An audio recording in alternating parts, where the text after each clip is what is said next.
Hello everyone, most welcome to my YouTube channel. तो आज हम करने वाले हैं केमिस्ट्री के टॉप 20 एमसीक्यू क्वेश्चन। तो फटाफट चलते हैं, क्वेश्चन सॉल्व करते हैं, क्वेश्चन की ओर चलते हैं। सो आपको अगर ये क्वेश्चंस अच्छे लगे और वीडियो अच्छा लगा हो तो अच्छा लगेगा मतलब कि तो वीडियो को लाइक ज़रूर कर दीजिएगा, चैनल को सब्सक्राइब कर दीजिएगा। तो चलिए क्वेश्चन पहला सॉल्व करना स्टार्ट करते हैं। तो पहला क्वेश्चन अपना क्या कह रहा है, which one of the following elements is used in petroleum jelly. तो आज जैसा कि 2024 और 25 के क्वेश्चंस ज़्यादातर हैं, तो ऐसे मतलब दोनों मिला के हैं, तो बहुत इंपॉर्टेंट रहने वाला है आज का ये क्लास। तो क्या कह रहा है, which one of the following elements is used in petroleum jelly, यानी जो पेट्रोलियम जेली में निम्नलिखित में से किस तत्व का उपयोग किया जाता है। सल्फर का, फास्फोरस का, या फिर नाइट्रोजन का, या फिर कार्बन का। तो पेट्रोलियम जेली में किसका उपयोग किया जाता है, कार्बन का। तो करेक्ट आंसर यहाँ कौन सा होगा, ऑप्शन नंबर डी करेक्ट होगा दोस्तों। सो ऑप्शन नंबर डी अपना करेक्ट आंसर हो जाएगा, कार्बन, है ना। पेट्रोलियम जेली में पेट्रोलियम जेली में यूज करते हैं हम कार्बन का। सो फ्रेंड्स, हम अपने नेक्स्ट क्वेश्चन पे बढ़ते हैं। नेक्स्ट क्वेश्चन हमारा क्या है, तो ये वाला क्वेश्चन क्या कह रहा है, न्यूट्रलाइजेशन इज यानी उदासीनीकरण है कौन सी मतलब प्रक्रिया है, ऊष्माक्षेपी है, ऊष्माशोषी है, उत्क्रमणीय प्रक्रिया है, या फिर एक साम्य प्रक्रिया है।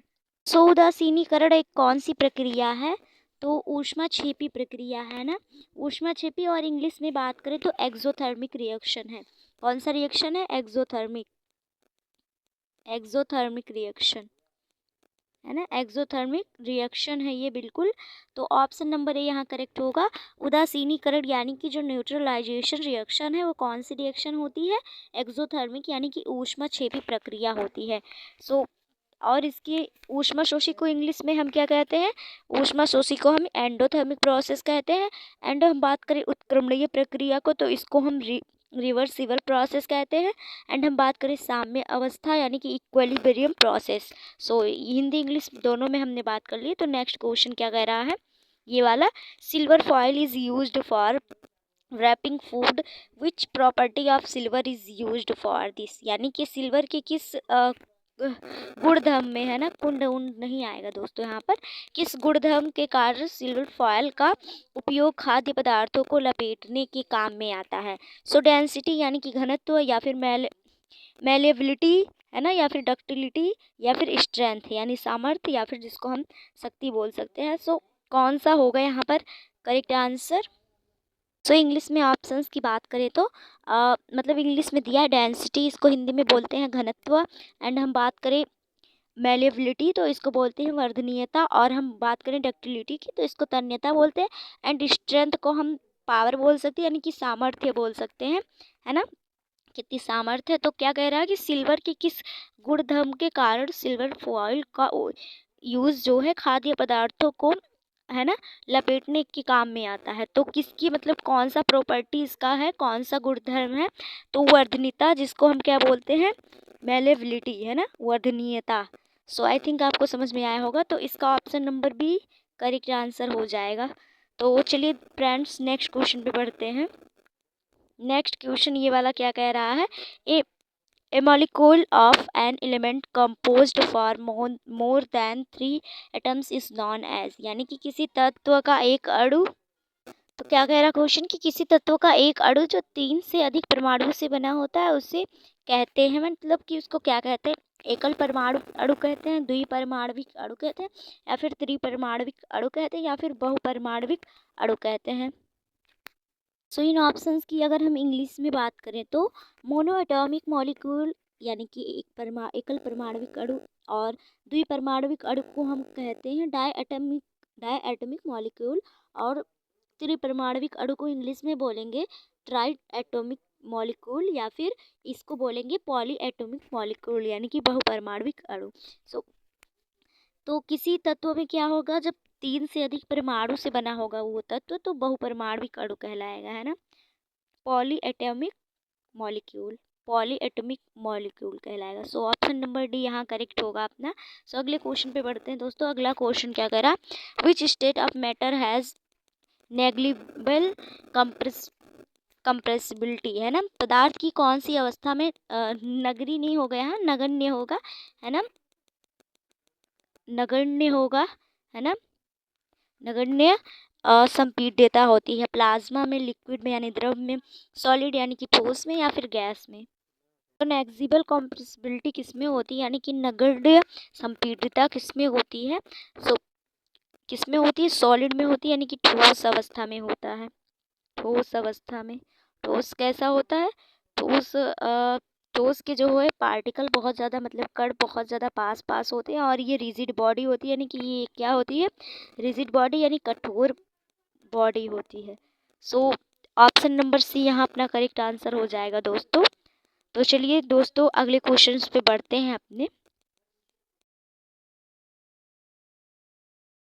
सो नेक्स्ट क्वेश्चन क्या कह रहा है, law of constant proportions is same as law of, यानी कि स्थिर अनुपात का नियम वही है जो डैश डैश का होता है, द्रव्यमान संरक्षण का यानी कंजर्वेशन ऑफ मास, या फिर केमिकल कॉम्बिनेशन यानी रासायनिक संयोजन का, या फिर मल्टीपल प्रोपोर्शन का, या फिर बहुगुणक समानुपात का, या फिर डिफिनाइट कंपोजिशन का यानी निश्चित संगठन का। सो करेक्ट आंसर कौन सा होगा यहाँ से, स्थिर अनुपात का नियम क्या दिखाता है, स्थिरता दिखाता है, निश्चित दिखाता है, निश्चित अनुपात का नियम होता है, इसको हम निश्चित अनुपात का नियम भी बोल सकते हैं।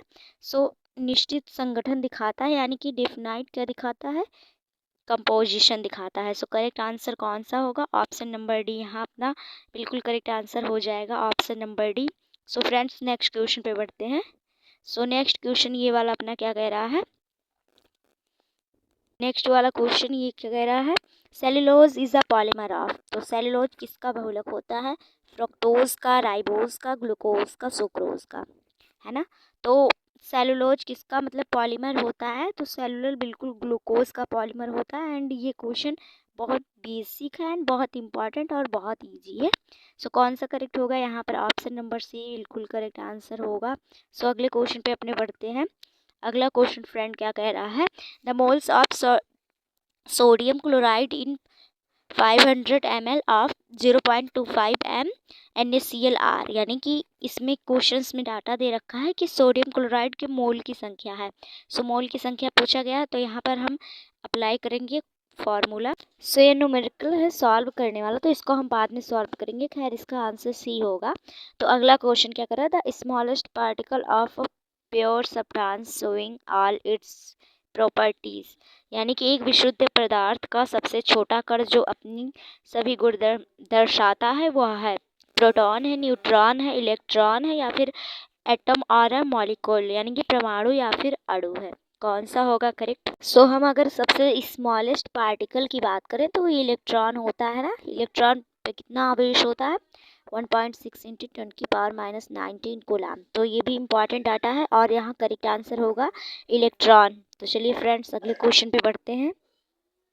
अगला क्वेश्चन क्या कह रहा है, अगला वाला क्वेश्चन क्या कह रहा है कि gun powder is a mixture of, यानी कि गन पाउडर जो है यानी बंदूक चूर्ण जो है ये किसका मिश्रण है, sulphur carbon and potassium nitrate का, या फिर carbon alcohol and potassium nitrate का, या फिर sulphur oxygen and potassium nitrate का, या फिर oxygen carbon and potassium nitrate का। गन पाउडर कौन सा होगा यहाँ करेक्ट आंसर, तो गन पाउडर किसका मिश्रण होता है, तो सल्फर कार्बन और पोटेशियम नाइट्रेट, यानी कि sulphur carbon and potassium nitrate का क्या होता है, एक मिश्रण होता है। तो देखिए फ्रेंड्स आज पीवाई के क्वेश्चन कर रहे हैं तो ओनली टिक बाय टिक किए जा रहे हैं एंड अदर वीडियो में मैं थोड़ा एक्सप्लेनेशन भी करती हूँ। सो इसमें भी एक्सप्लेन करूँगी कुछ क्वेश्चंस। तो अगला क्वेश्चन क्या कह रहा है, अगला वाला क्वेश्चन क्या कह रहा है, क्या कह रहा है, oxidation is a process which involves, यानी कि ऑक्सीकरण एक प्रक्रिया है जिसमें सम्मिलित होता है।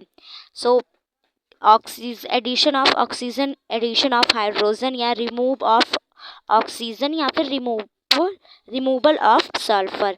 तो ऑक्सीजन का योग, हाइड्रोजन का योग, ऑक्सीजन का निष्कासन, या फिर सल्फर का निष्कासन है। देख लीजिए फ्रेंड्स कितना इजी क्वेश्चन है, यानी कि जब ऑक्सीजन ऐड करते हैं तो उसको ऑक्सीडेशन बोलते हैं। पहला ये ऑप्शन यहाँ बिल्कुल करेक्ट आंसर हो जाएगा। जब हाइड्रोजन जोड़ते हैं तो इसको हम रिडक्शन बोलते हैं, क्या बोलते हैं, रिडक्शन।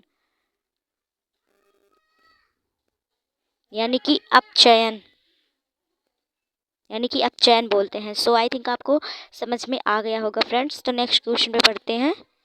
नेक्स्ट क्वेश्चन क्या कह रहा है फ्रेंड्स कि galvanization is a method of protecting iron from rusting by coating it with a thin layer of. तो लोहे को जंग लगने से बचाने के लिए गैल्वेनीकरण की विधि से डैश डैश की एक पतली लेप लगाई जाती है। तो किसकी लगाई जाती है? जिंक की लगाई जाती है। सो बहुत इजी क्वेश्चन है ये।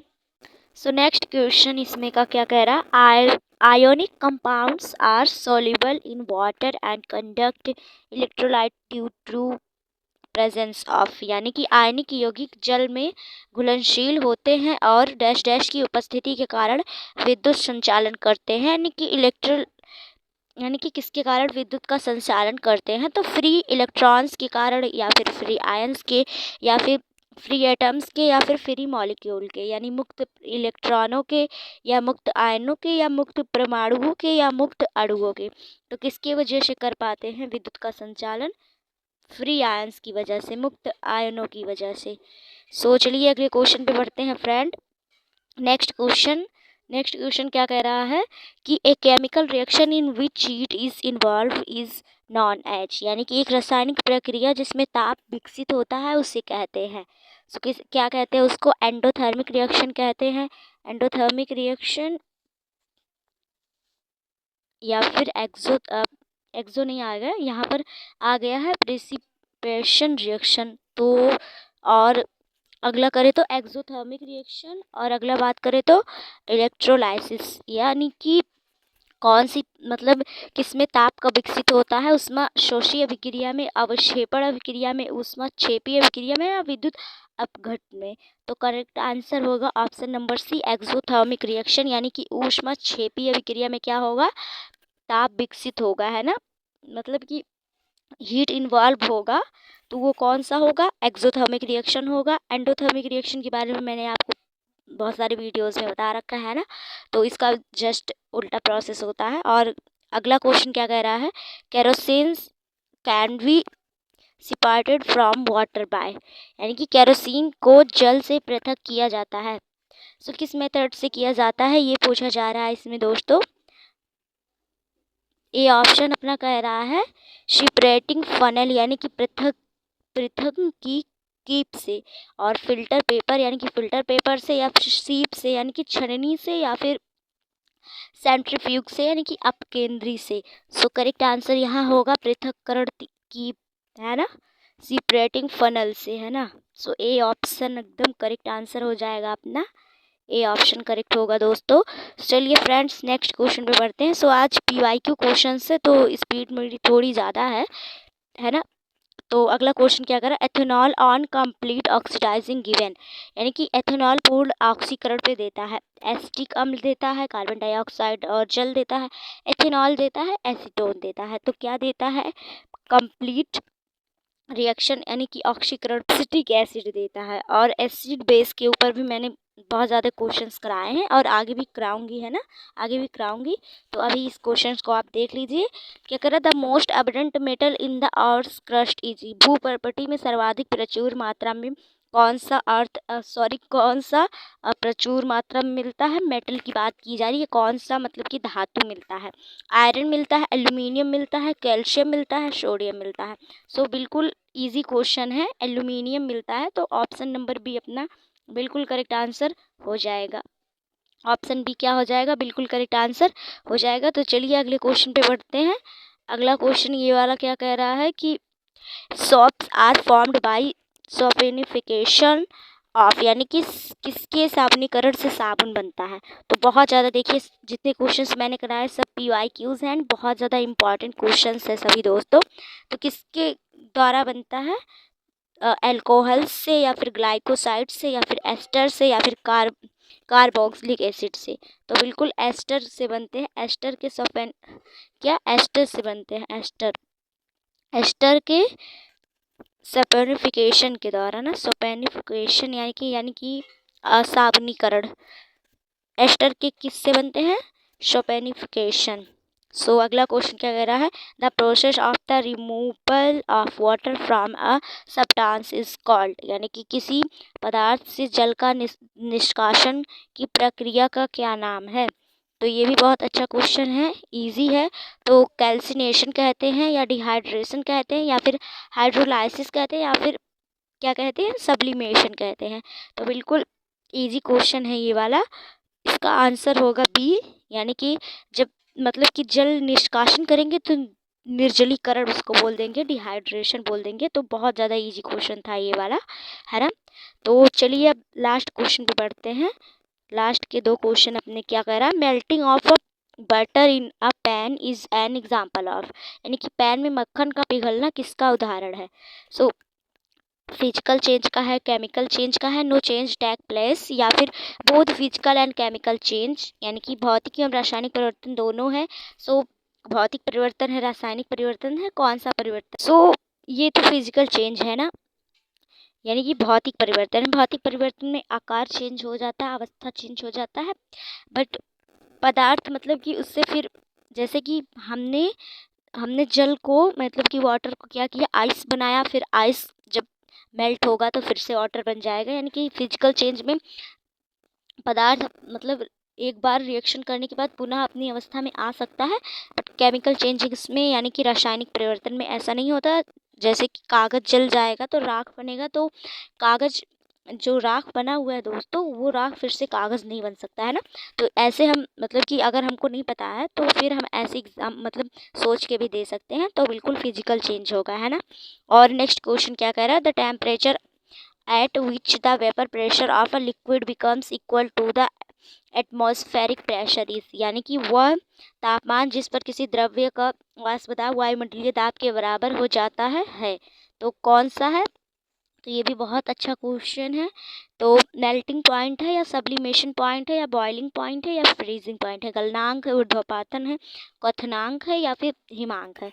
तो जहाँ जहाँ पर क्या होता है वायुमंडलीय दाब के बराबर पूछा जा रहा है तो ये क्वथनांक होगा, यानी कि ये बॉइलिंग पॉइंट होगा, बॉइलिंग पॉइंट। सो आज हमने टारगेट रखे थे 20 क्वेश्चन के और अपने 21 क्वेश्चन हो गए हैं। सो आपको कैसे लगे क्वेश्चंस, कैसा लगा वीडियो, मेरे को कमेंट में ज़रूर बताया। तो आज मैं थोड़ी जल्दी में थी तो मैंने जल्दी जल्दी क्वेश्चन सॉल्व कराए।